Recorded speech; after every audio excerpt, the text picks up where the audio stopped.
Hello बच्चों, good morning. कैसे हैं आप सब? मैं आपकी हिंदी की टीचर। आज मैं आपके लिए लेके आई हूँ लेसन नंबर 10, जिसका नाम है रात का चौकीदार। आज का पाठ का नाम क्या है बच्चों? रात का चौकीदार।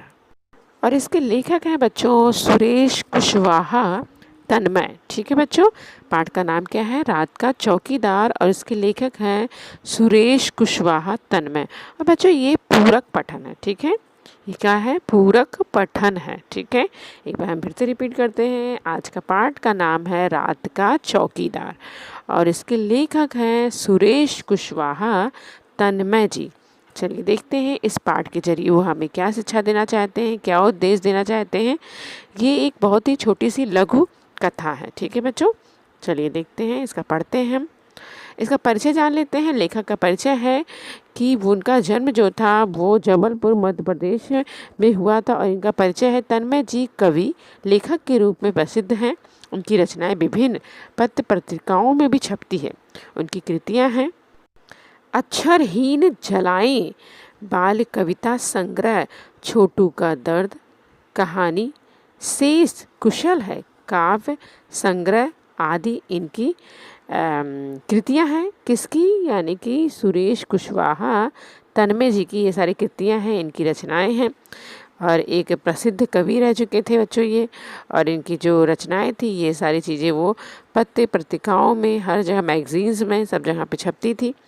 चलिए इनके आगे गद्य संबंधी इन्होंने चौकीदार में क्या लिखने की कोशिश की, क्या बताने की कोशिश की है, चलिए हम उसे भी देखते हैं। ठीक है, गद्य संबंधी इनकी है लघु कथा किसी विशेष बड़े परिदृश्य में से एक विशेष क्षण प्रसंग को प्रस्तुत करने का चतुर्थ है। ठीक है, प्रस्तुत पाठ में लेखक ने चौकीदार के माध्यम से यहाँ इस पेशे से जुड़े लोगों की ईमानदारी, कर्तव्य निष्ठा को दिखाया है।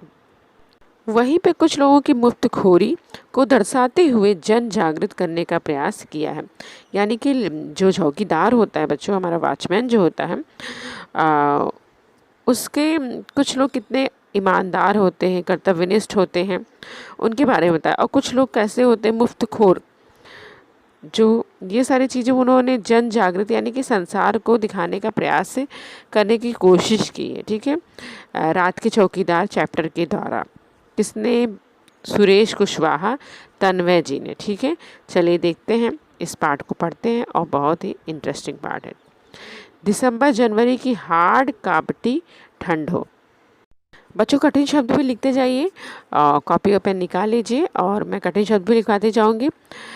हाड़ कांपती यानी कि हड्डियों में कपकपी पैदा करने वाली ठंडी होती है, उसे हाड़ कांपती ठंड कहते हैं। झमाझम बरसती वर्षा या उमस भरी गर्मी की रातें। झमाझम यानी कि जो झमझम झमझम यानी बहुत तेज़ वर्षा हो रही हो।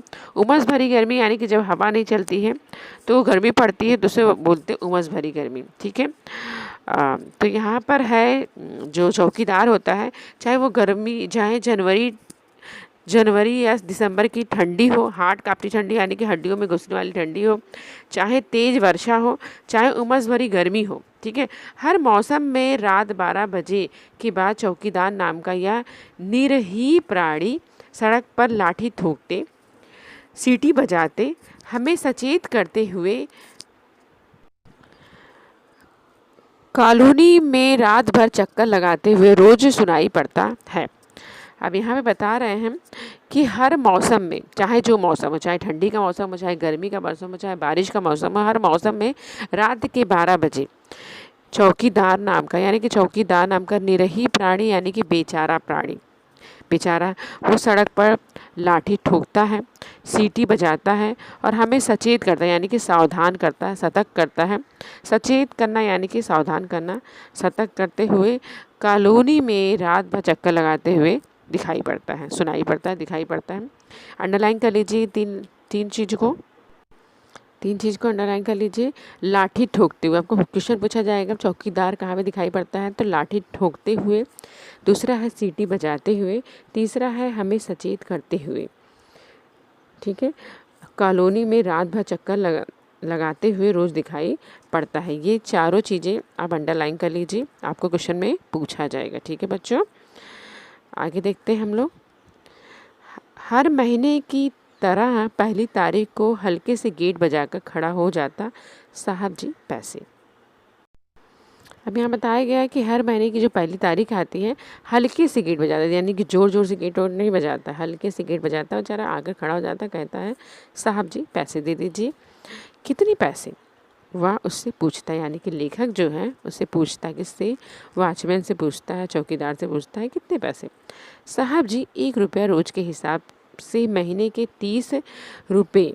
आपको तो मालूम है, ये अंडरलाइन कर लीजिए इस लाइन को, कि 1 रुपया रोज़ के हिसाब से महीने के 30 रुपये। ठीक है बच्चों, 30 रुपया महीना मिलता है चौकीदार को। पूछा जाएगा आपको क्वेश्चन कि कितने रुपए महीने चौकीदार को मिलते हैं, तो यहाँ पे आपका आंसर होगा कि चौकीदार को 1 रुपया रोज़ के हिसाब से महीने के 30 रुपये मिलते हैं। ठीक है बच्चों, आगे देखते हैं। पैराग्राफ समझ में आ गया होगा आपको।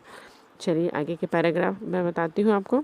अच्छा, एक बात बताओ बहादुर, महीने में तुम्हें कितने घरों में पैसे मिल जाते हैं? अब यहाँ पर लेखक जो हैं वो पूछ रहे हैं, अच्छा ये बताओ बहादुर, यहाँ पर चौकीदार का नाम क्या है बच्चों? बहादुर है। उससे पूछ रहे हैं कि महीने के तुम्हें कितने घरों में पैसे मिल जाते हैं, कितने घरों में पैसे मिल जाते हैं? साहब जी यह पक्का नहीं है। पक्का यानी कि निश्चित नहीं है। कभी 60 घर से, कभी 50 घर से। निश्चित नहीं है कि सभी लोग पैसे नहीं देते हैं, लेकिन कभी कभी 60 घर से पैसे मिल जाते हैं, कभी कभी 50 घर से। इसको भी अंडरलाइन कर लीजिए। आपसे पूछा जाएगा बहादुर को कितने घरों से पैसे मिलते हैं, तो कभी कभी 60 घर से, कभी कभी 50 घर से। ये आपका आंसर होगा। ठीक है, आगे देखते हैं।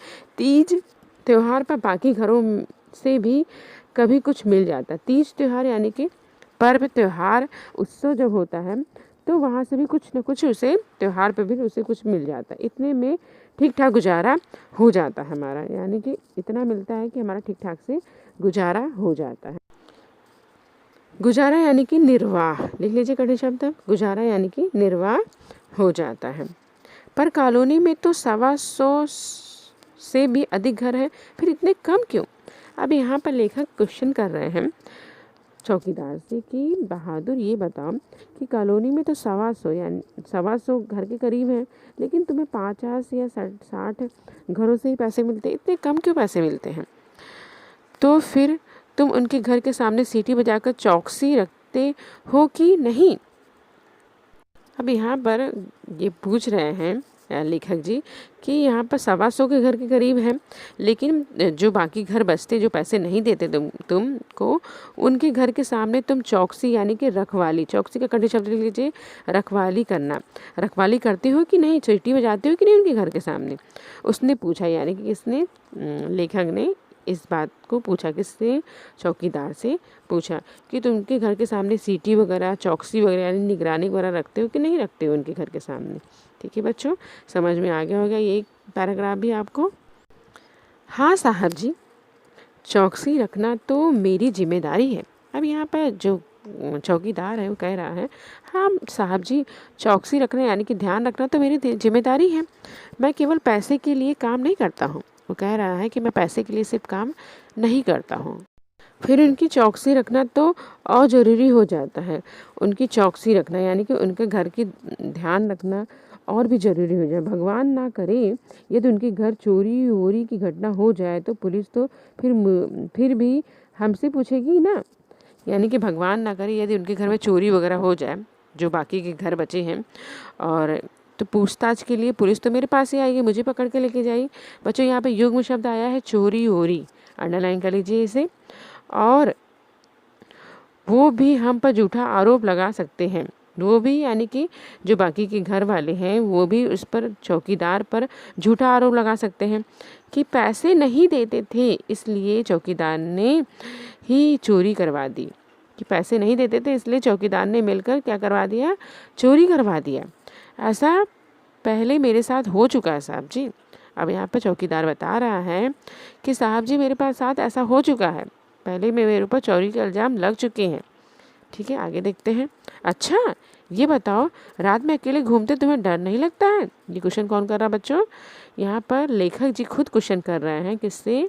चौकीदार से, कि अच्छा ये बताओ बहादुर कि रात में जब घूमते हो तो तुम्हें डर नहीं लगता है? डर क्यों नहीं लगता साहब जी? दुनिया में जितनी जिंदे जीव हैं सबको किसी ना किसी चीज़ से डर लगता है। यहाँ पर अच्छी बात बताई उसने कि जितने भी जिंदे जीव हैं ना, यानी कि जीवित प्राणी हैं, सभी को किसी ना किसी चीज़ से डर लगता है। बड़े आदमी को डर लगता है तो फिर हम तो बहुत छोटे आदमी हैं। अब यहाँ पे चौकीदार जो है वो कह रहा है जो बड़े बड़े लोगों को डर लगता है, बड़े लोगों को डर लगता है, तो हम तो बहुत छोटे लोग हैं। कई बार नशे पत्ते वाले और गुंडे बदमाशों से मारपीट हो जाती है। अब इसे अंडरलाइन कर लीजिए आप लोग, किससे मारपीट हो जाती है, क्वेश्चन पूछा जाएगा आपको। यहाँ पे आंसर आएगा नशे पत्ते वाले और गुंडे बदमाशों से मारपीट हो जाती है। किसकी? चौकीदार की। ठीक है। शरीफ दिखने वाले लोगों से झिड़कियाँ, धुक्कार और धौंस मिलना तो रोज की बात है। अब यहाँ पर ये भी अंडरलाइन कर लीजिए, शरीफ दिखने वाले लोग कैसे होते हैं कि झिड़कियाँ, धुक्कार और धौंस, इस चीज़ को अंडरलाइन कर लीजिए, तीन चीज़ को। रोज की बात हो गई है। धुक्कार करना यानी कि धमकी देना, रौब जमाना, और धौंस का भी धमकी और रौब होता है। ठीक है, तो अंडरलाइन कर लीजिए सब चीज़ों को, कठिन शब्द को। अच्छा बहादुर, सोते कब हो तुम? यहाँ पे लेखक फिर से क्वेश्चन पूछ रहे हैं। अच्छा बहादुर ये बताओ तुम सोते क्यों हो? फिर प्रश्न करता है, यानी कि कौन? लेखक प्रश्न कर रहे हैं यहाँ पर, किससे? चौकीदार से। ठीक है बच्चों, आगे का मैं कंटिन्यू